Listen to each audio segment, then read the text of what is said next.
I was sitting across from Detective James Chun in a small office at the police station, my hands resting on a manila folder that contained 18 months of my life reduced to numbers on a spreadsheet. Numbers that told a story I still couldn't quite believe, even though I'd lived through every moment of it. Detective Chin looked at the spreadsheet I'd placed in front of him, his finger tracing down the columns of dates and amounts. His expression shifted from professional interest to something harder. "Mrs. Sullivan, you're telling me your daughter withdrew $247,000 from your accounts over 18 months using power of attorney?" "Yes. And when you questioned her about it, she told me I was confused, that I was forgetting things, that I'd authorized every transaction and just didn't remember." He looked up at me, studying my face. I knew what he was thinking, what everyone thought when they first heard this story. Maybe the daughter was right. Maybe this elderly woman sitting in front of him really was confused. "I'm not confused, Detective. I'm a retired teacher. I've managed my own finances for 50 years. I tracked every dollar she took." I pulled out another folder, this one thick with bank statements, copies of checks, wire transfer receipts. I have documentation of every transaction. Phone records. Recorded conversations where she's gaslighting me. A cognitive evaluation showing I have perfect mental function. And proof that every dollar she stole went to pay her own debts, not mine.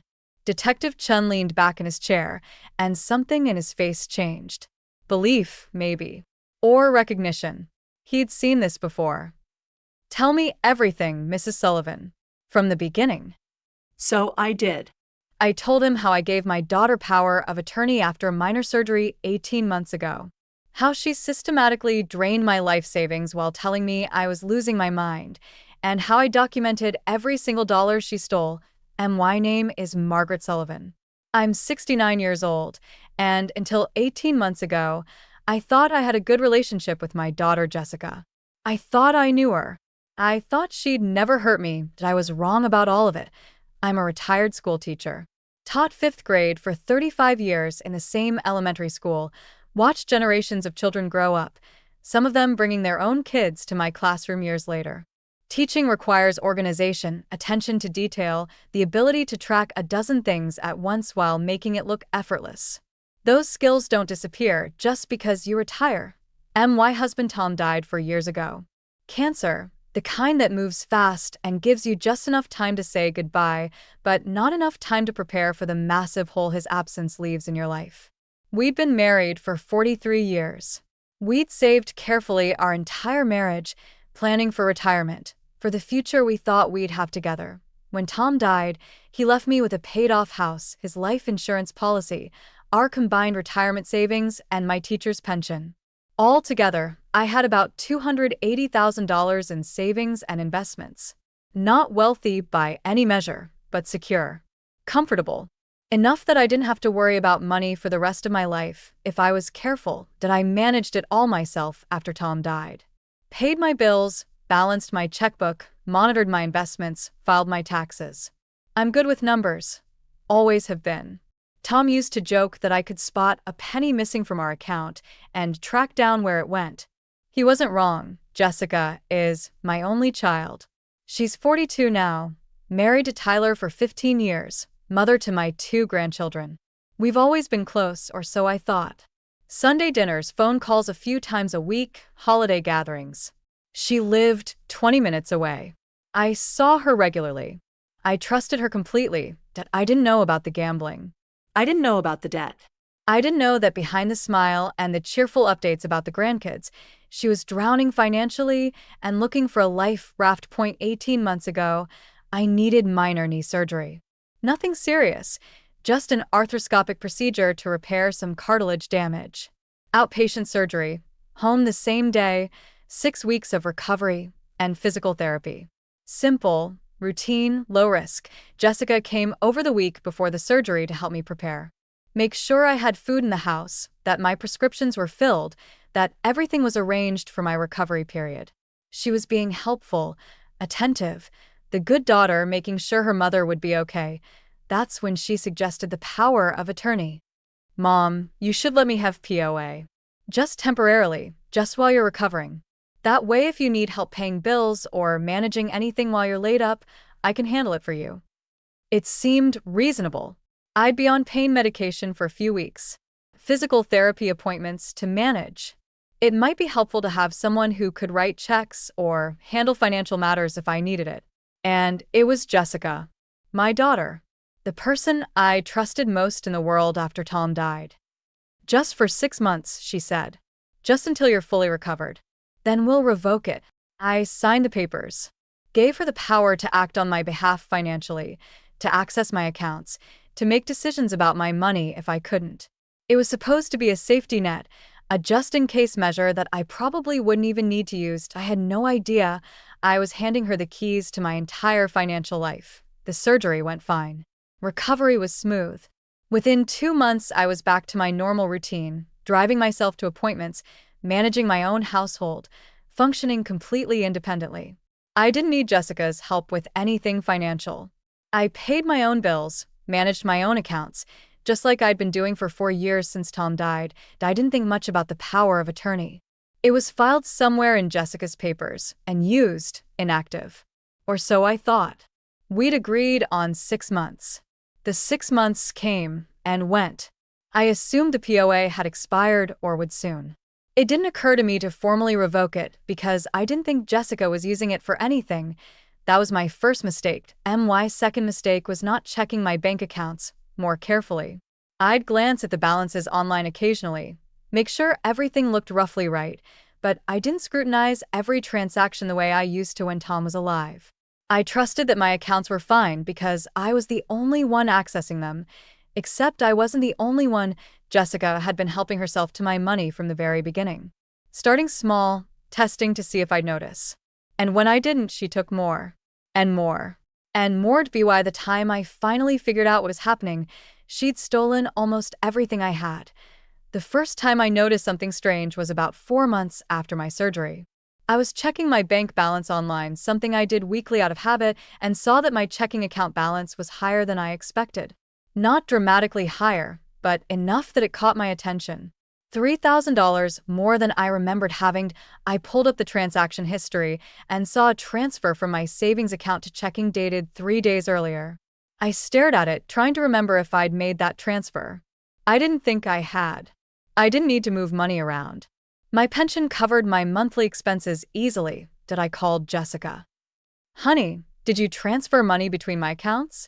I see a $3,000 transfer I don't remember making. There was a pause on the line, just a beat, but I heard it.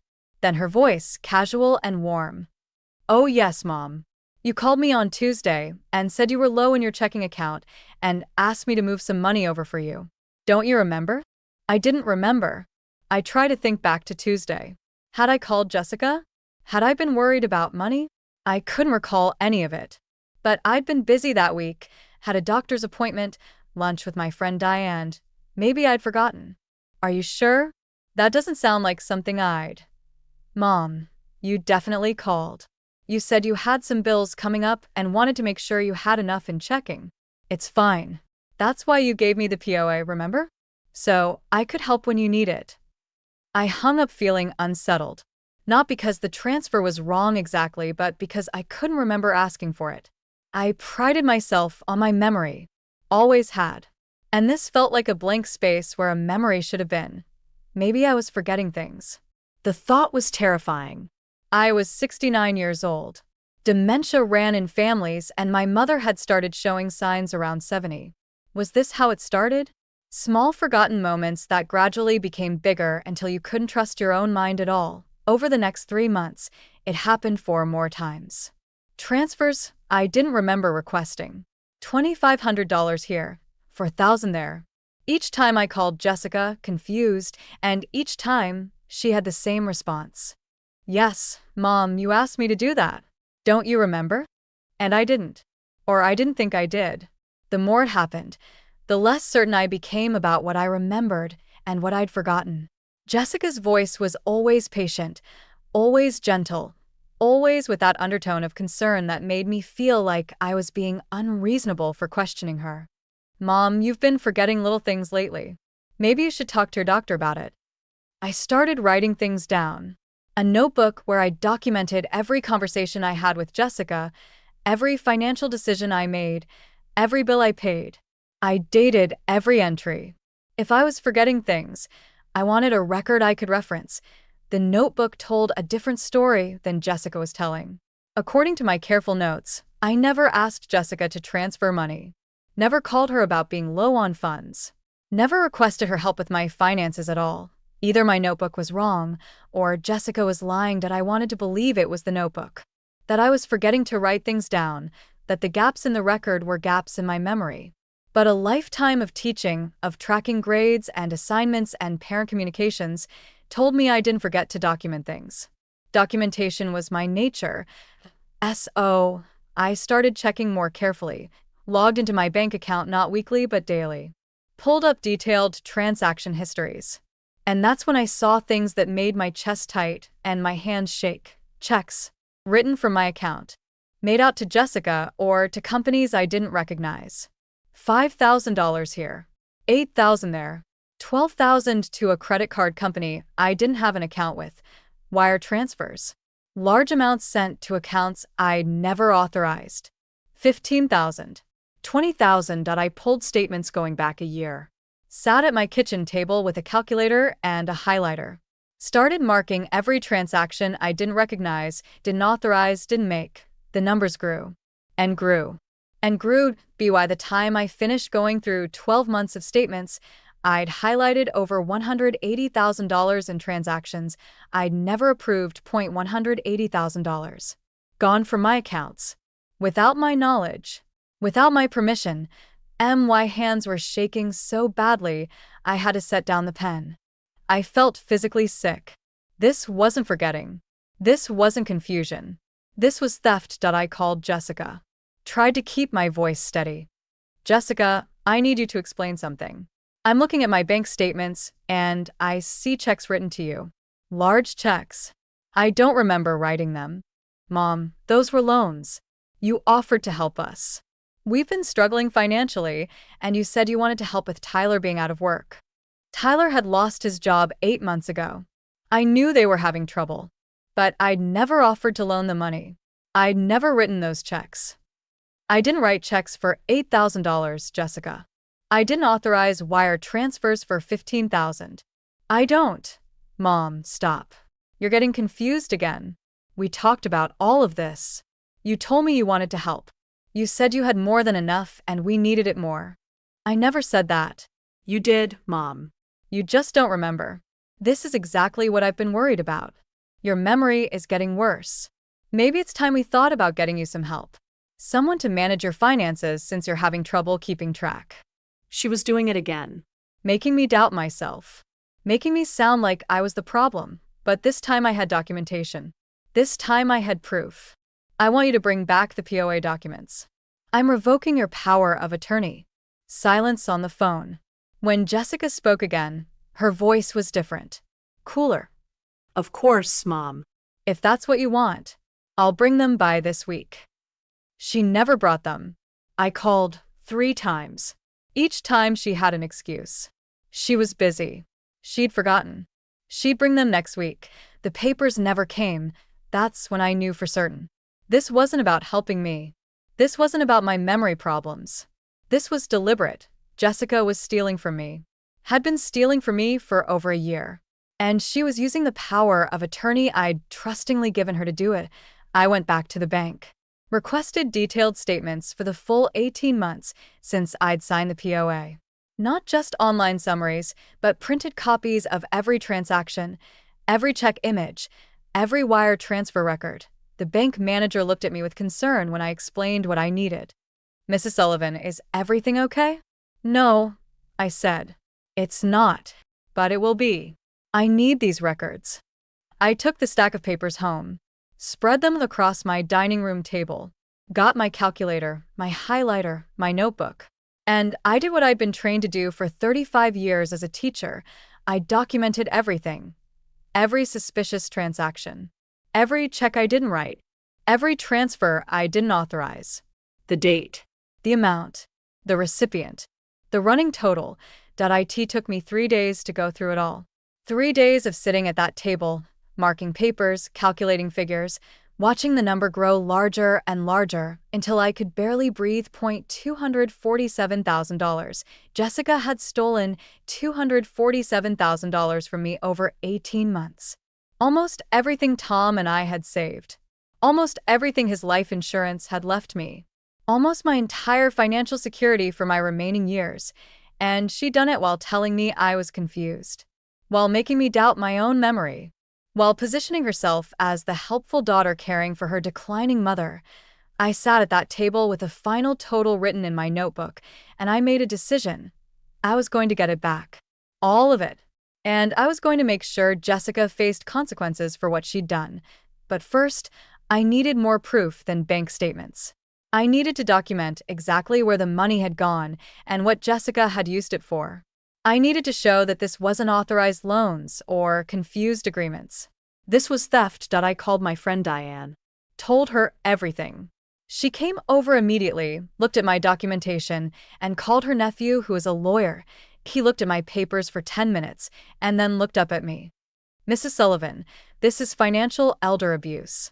Your daughter has been systematically stealing from you using power of attorney. You need to file a police report. Will they believe me? She'll say I'm confused, that I'm forgetting things. Then we prove you're not. We get you a cognitive evaluation. We document every conversation from here forward. We build a case so strong that her gaslighting won't work. So that's what I did. I started building a case against my own daughter, and with every piece of evidence I gathered, I felt my heart break a little more. That I started with what I could verify myself. Every check image the bank provided, I called the recipient. Credit card companies, banks, loan servicers. My script was simple and direct. This is Margaret Sullivan. I'm calling to verify a payment made from my account. Can you tell me whose account this payment was applied to? The first one was a credit card company. The check was for $12,000. Yes, Miss Sullivan, that payment was applied to an account in the name of Jessica Morrison. Not Margaret Sullivan. No, ma'am. Jessica Morrison. The check came from your account, but it paid her balance. I documented it. Date, amount, recipient, whose debt it paid. Moved to the next one. An auto loan company. $8,000. That payment went toward a vehicle loan for Jessica and Tyler Morrison. A mortgage company. $15,000. Yes, that was applied to the Morrison account as an additional principal payment. Down the list I went. 23 checks over 18 months, totaling $94,000. Every single one had paid Jessica's debts, not mine. Not loans I'd agreed to. Not gifts I'd authorized. Just my money, taken from my account, used to pay her bills. The wire transfers were harder to track, but I was persistent. Called the receiving banks, explained I was verifying transfers from my account. Some wouldn't give me information. Others confirmed the recipient was Jessica Morrison or accounts in her name. I created a spreadsheet. Column for date, column for amount, column for type of transaction, column for recipient, column for purpose. Every row was another theft. Every row was more proof, but I needed more than just financial records. I needed to prove that I hadn't authorized any of this, that I wasn't confused or forgetful, that my mind was sharp and Jessica was lying. Diane's nephew set up an appointment with a neuropsychologist. Dr. Patricia Williams specialized in cognitive assessments, particularly for older adults in legal situations where competency was questioned. She tested me for 3 hours. Memory tests, both short-term and long-term. Problem-solving tasks. Attention and concentration exercises. Language and comprehension assessments. Executive function evaluations. When she finished, she looked at my results and then at me. Mrs. Sullivan, your cognitive function is excellent. Above average for your age group, actually. Your memory is sharp. Your reasoning is clear. Your attention to detail is remarkable. There is absolutely no indication of cognitive decline, dementia, or any condition that would impair your ability to manage your own affairs or remember your own decisions. Can you put that in writing? I'll have a full report ready in 3 days. If this goes to court, I'll testify to these findings. I took the report to my doctor next. Dr. Patel had been my physician for 15 years. He knew my medical history, knew I'd never shown any signs of memory problems or confusion. Margaret, your annual checkup 4 months ago showed no cognitive concerns. Your mental status exam was normal.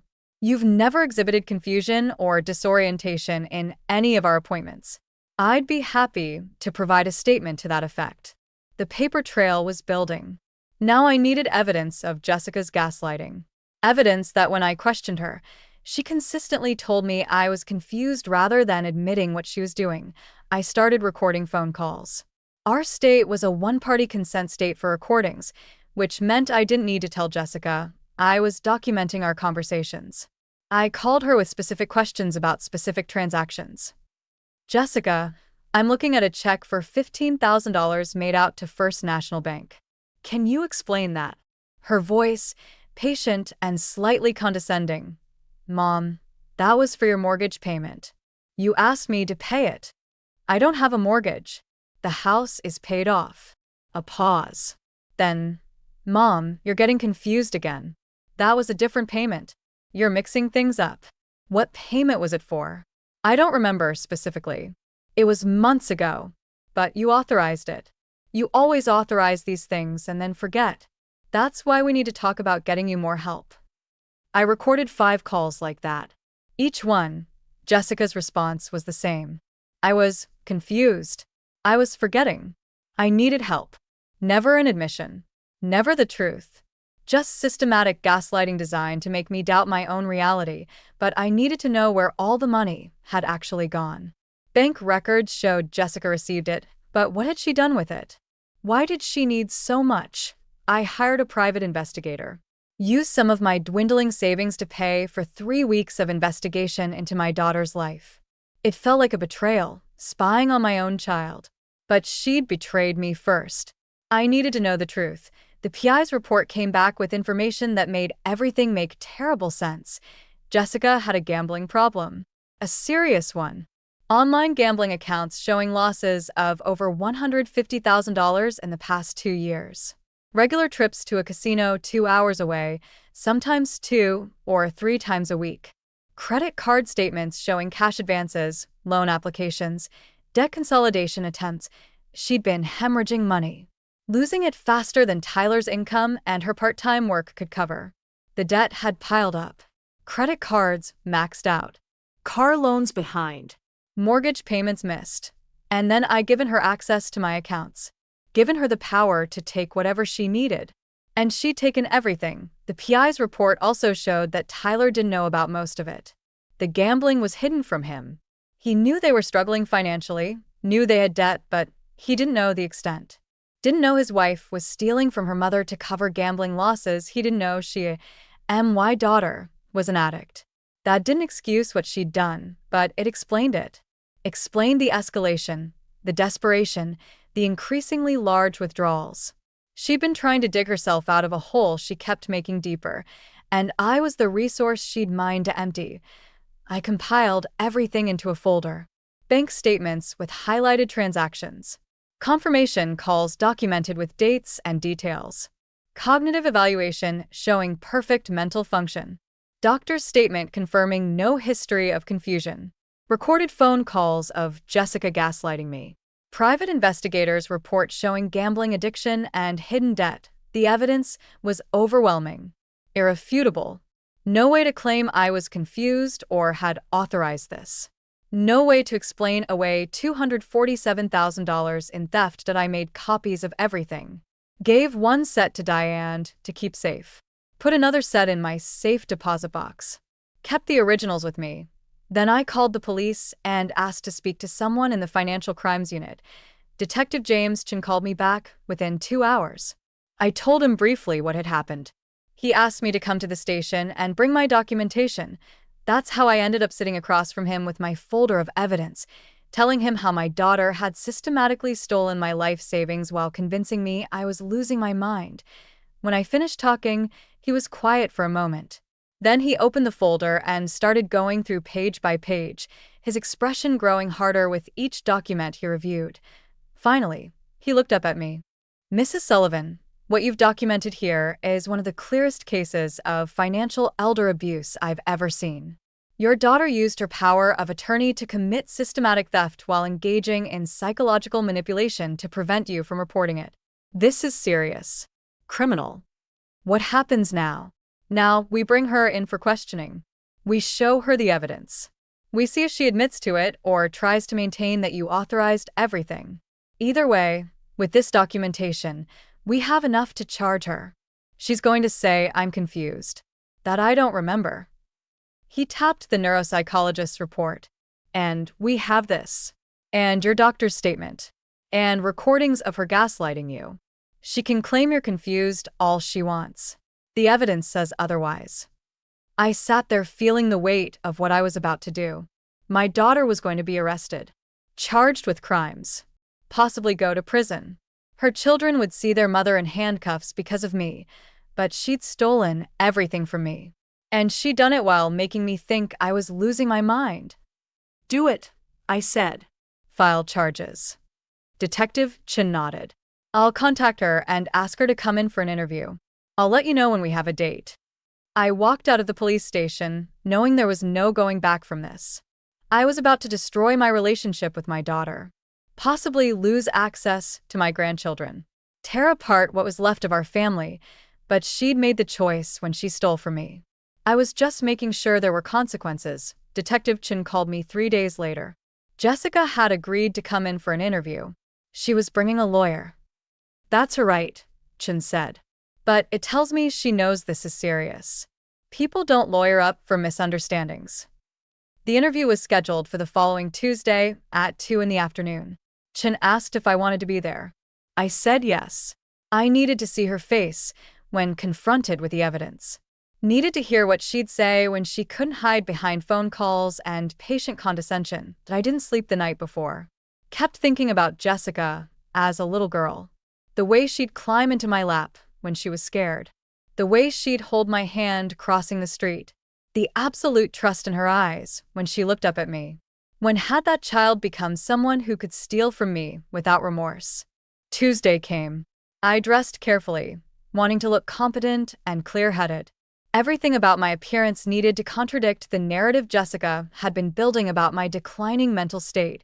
The police station interview room was smaller than I'd expected. A table, 4 chairs, a camera mounted in the corner recording everything. Detective Chun sat beside me. We waited. Jessica arrived 10 minutes late with a woman in an expensive suit who introduced herself as Patricia Hendricks, attorney at law. Jessica wouldn't look at me, just stare at the table, her face pale and tight. She looked terrible, thinner than I'd seen her in years. Dark circles under her eyes. Hair that needed washing. For a moment, I felt a surge of maternal concern. Then I remembered the $247,000 and the concern hardened into something colder.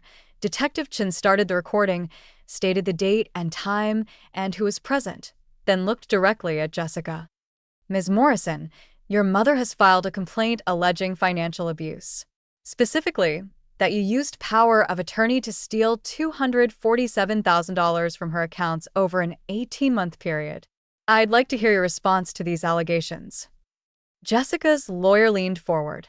My client exercised power of attorney authority granted to her by her mother. All transactions were within the scope of that authority. If Mrs. Sullivan doesn't recall authorizing these transactions, that speaks to her cognitive state, not my client's actions. I'm not confused. My voice came out harder than I intended. I remember everything. I never authorized Jessica to take my money. Jessica finally looked at me. Her eyes were red, whether from crying or lack of sleep, I couldn't tell. Mom, please. Don't do this. Don't do what? Stop you from stealing from me. I wasn't stealing. I needed help. We were drowning financially, and you have so much money just sitting there, and I thought. Her lawyer put a hand on her arm. Jessica, don't. But Jessica kept talking, words tumbling out like she'd been holding them in too long. I was going to pay you back. I swear I was. Once Tyler got a new job, once we got back on our feet, I was going to replace every penny. It was temporary. It was a loan. I never agreed to a loan. I pulled out my spreadsheet, slid it across the table. This is every transaction you made for my accounts. $94,000 in checks paying your credit cards, your car loan, your mortgage. $83,000 in wire transfers to online gambling sites. $70,000 in cash withdrawals. Where is this money, Jessica? Where's the loan you were going to pay back? Her face crumbled. The gambling? I had a problem. I couldn't stop. I kept thinking I'd win it back. That I'd win enough to pay you back and fix everything. But I didn't. I lost it all. Detective Chen's voice was calm, but firm. Ms. Morrison, are you admitting that you took this money without your mother's authorization? Her lawyer tried to interrupt. Detective, my client is not. Yes. Jessica was crying now, hands over her face. Yes. She didn't know. She didn't authorize it. I took it. I needed it, and she had it, and I took it. The room went silent except for Jessica sobbing. Her lawyer closed her eyes. Recognizing that her client had just confessed to everything, I sat there watching my daughter fall apart and felt nothing. No satisfaction. No vindication. No triumph. Just emptiness where love used to be, Detective Chen continued. When Mrs. Sullivan questioned you about the transactions, what did you tell her? Jessica wiped her face with shaking hands. I told her she was confused, that she'd authorized everything and just forgot. I made her think she was losing her mind because I couldn't let her find out what I was doing. So you deliberately gaslit your mother to cover up theft. Don't answer that, her lawyer said sharply. But it was too late. Jessica had already nodded. Chen pulled out the recordings. We have 5 phone conversations where Mrs. Sullivan asked you direct questions about specific transactions, and you told her she was confused rather than telling her the truth. Is that correct? Yes. He pulled out the cognitive evaluation. Mrs. Sullivan has been evaluated by a neuropsychologist. She has perfect cognitive function. No memory issues. No confusión. No mental decline. Which means when you told her she was confused, you were lying to her to prevent her from discovering your theft. Jessica looked at me finally, really looked at me, and I saw something like horror in her eyes. Maybe she was realizing for the first time what she'd actually done. Not just taken money, but tried to convince me I was losing my mind to cover it up. Mom, I'm sorry. I'm so sorry. I was desperate and scared, and I didn't know what else to do. The debt was crushing us, and I panicked, and I just kept thinking I could fix it, I could make it right, but it got bigger and bigger, and I didn't know how to stop. You could have asked me for help. You could have told me you were struggling. I would have helped you. Not with $247,000, but with something. Instead, you stole from me and made me think I was going insane. I know. I'm sorry. She was sobbing harder now. Please don't do this. Please. I'll pay you back. I'll get help for the gambling. I'll do whatever you want. Just please don't press charges. Her lawyer put a hand on her arm again. Jessica, stop talking. But I was already shaking my head. It's too late for that. You didn't just steal money. You stole my sense of reality. You made me doubt myself. You were willing to let me think I had dementia rather than admit what you were doing. That's not something I can forgive. Detective Chin stood. Ms. Morrison, based on your confession, I'm placing you under arrest for financial exploitation of an elderly person, theft by deception, and fraud. You have the right to remain silent. Jessica was screaming at me as they put handcuffs on her. How can you do this to me? I'm your daughter. Mom, please. Don't let them take me. Mom. Her lawyer was talking urgently to Chin about bail and arraignment. Jessica was being led away, still crying, still calling for me. I sat at that table and watched my only child arrested because of evidence I'd gathered and charges I'd filed. Watched her taken away in handcuffs, her life about to be destroyed by consequences of her own actions. Chin sat back down across from me. Are you okay, Mrs. Sullivan? Was I okay? My daughter had just confessed to stealing my life savings while gaslighting me about my mental state. She was being charged with felonies that would likely send her to prison. My grandchildren were about to see their mother in handcuffs. My family was destroyed. No, I said, but I will be. He nodded. You did the right thing. I know it doesn't feel that way, but you did. I went home to my empty house and sat in the silence. Thought about Jessica as a little girl, full of potential and promise. Thought about the choices she'd made that led her to this moment. Thought about the choices I'd made that led us both here. And my phone rang. Tyler. I let it go to voicemail. He called 3 more times. Finally, I answered. Margaret, what the hell is happening? The police just arrested Jessica. She's saying you filed charges. She's saying something about money. What's going on? I told him. Everything. The POA, the theft, the gambling, the gaslighting, the evidence, the arrest. He was silent for a long time. I didn't know, he said finally. About the gambling. About taking your money. I knew we were struggling, but I thought it was just my job loss. I didn't know she was stealing from you. I believe you. The kids are asking where their mom is. What do I tell them? Tell them the truth. That she made bad choices and now she's facing consequences. Better they learn that lesson from this than repeat her mistakes. He hung up without saying goodbye.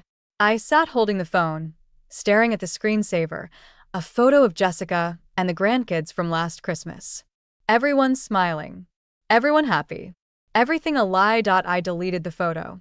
I couldn't look at it anymore. The next morning, the phone calls started. Family members who'd heard. Jessica's friends. People from church. Some supportive, saying I did the right thing. Others angry, asking how I could send my own daughter to jail. Family takes care of family, one woman said. You should have handled this privately. She stole $250,000 from me. I replied. Would you handle that privately? I stopped answering the phone after that. Let them all think what they wanted. I knew what Jessica had done. I knew what I'd had to do. Their opinions didn't change the facts. 3 days later, Jessica's arraignment. She pleaded not guilty on her lawyer's advice, though her confession was on tape. Bond was set at $50,000. Tyler couldn't make it. She sat in jail for 4 days before his parents posted bail. When she got out, her lawyer called me. Wanted to discuss a plea deal. My client is willing to plead guilty to reduce charges if we can avoid prison time. She'll agree to restitution, probation, community service, mandatory gambling treatment. What about the theft? She'd plead guilty to financial exploitation. Sentencing guidelines suggest probation is possible with full restitution. I thought about it. Jessica avoiding prison, getting treatment, paying me back. It sounded reasonable, merciful even, but I kept thinking about those recordings. Her voice telling me I was confused, making me doubt my own mind. The cruelty of it. The calculated manipulation. No, I told the lawyer. No deal. Take it to trial or have her plead guilty to the charges as filed. The lawyer tried to argue. I hung up. 2 weeks later, Jessica pleaded guilty. Her lawyer advised her that going to trial with a recorded confession would result in worse sentencing. She stood in court and admitted to stealing from me, to gaslighting me, to using my vulnerability to cover her crimes. The judge looked at her with undisguised disgust. You stole from your elderly mother. You made her think she was losing her mind. You exploited a position of trust for your own gain. This court has no sympathy for elder abusers. Jessica was sentenced to 3 years in prison with 5 years probation after release. Restitution of $247,000 was ordered, to be paid at $500 per month after release. I did the math. At that rate, it would take 41 years to pay me back. I'd be 110 years old. I'd never see most of that money again, but Jessica would serve time.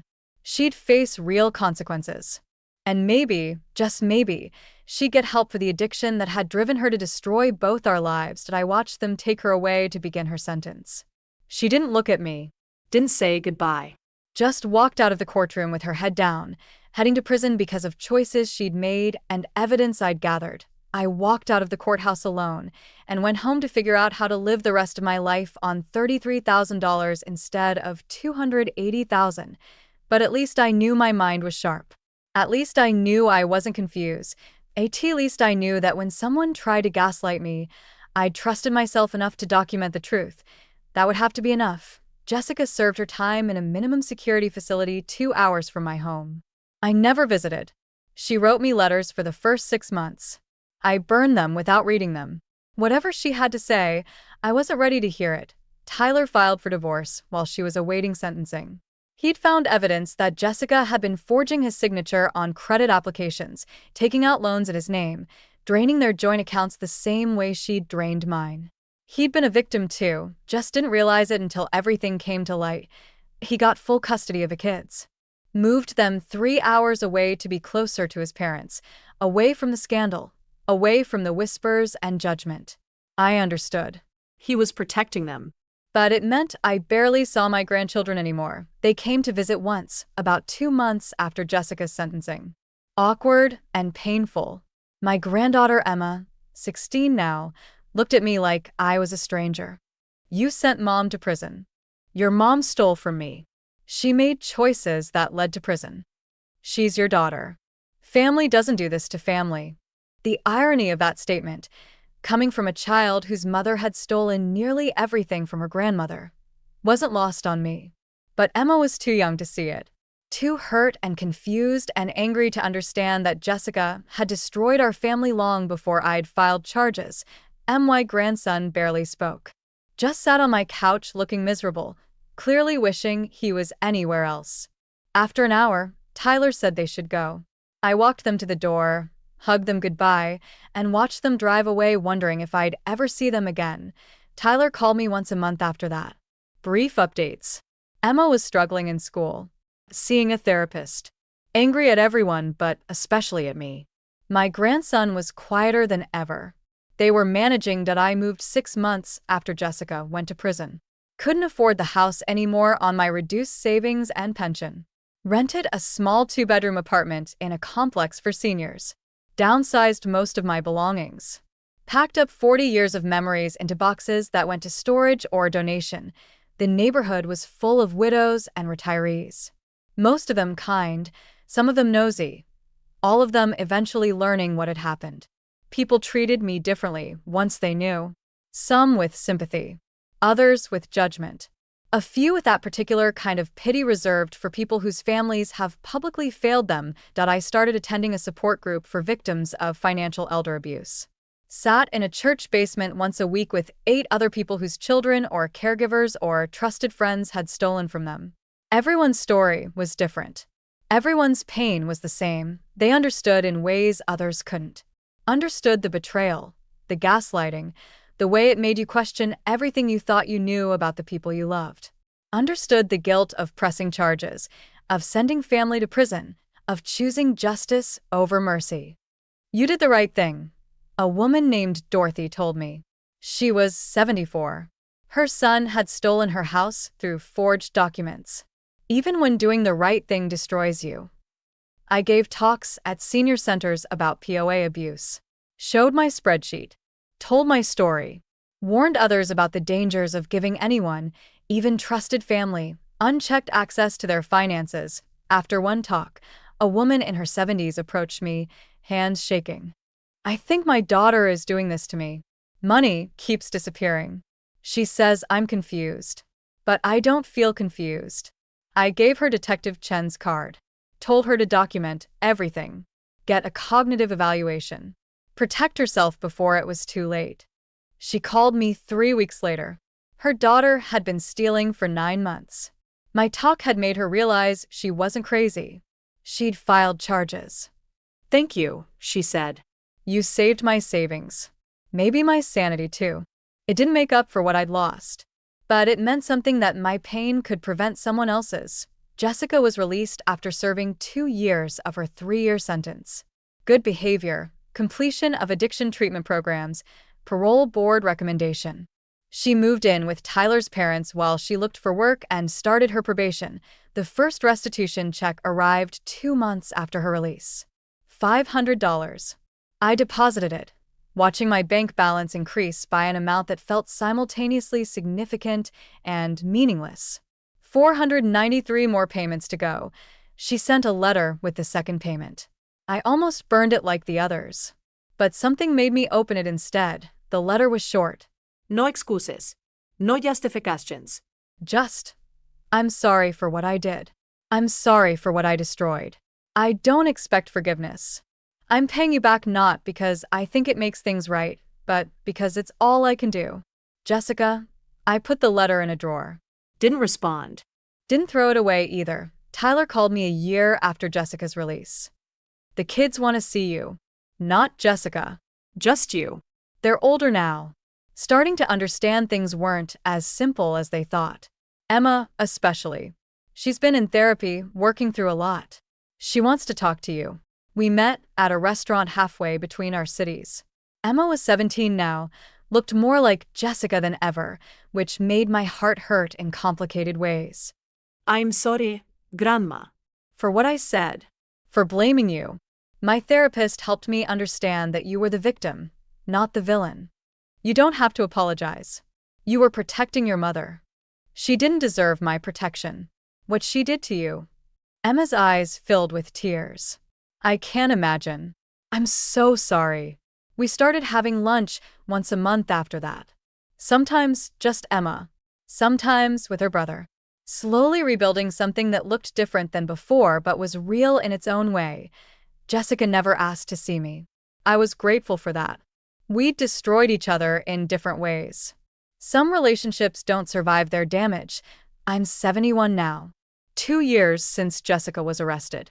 My savings are still depleted. I live modestly, carefully, watching every expense. The monthly restitution checks continue to arrive, a reminder that justice doesn't always feel like victory, but I'm not confused. I'm not losing my mind. I know exactly what happened and exactly what I did about it. Some days that's enough. Some days it has to be.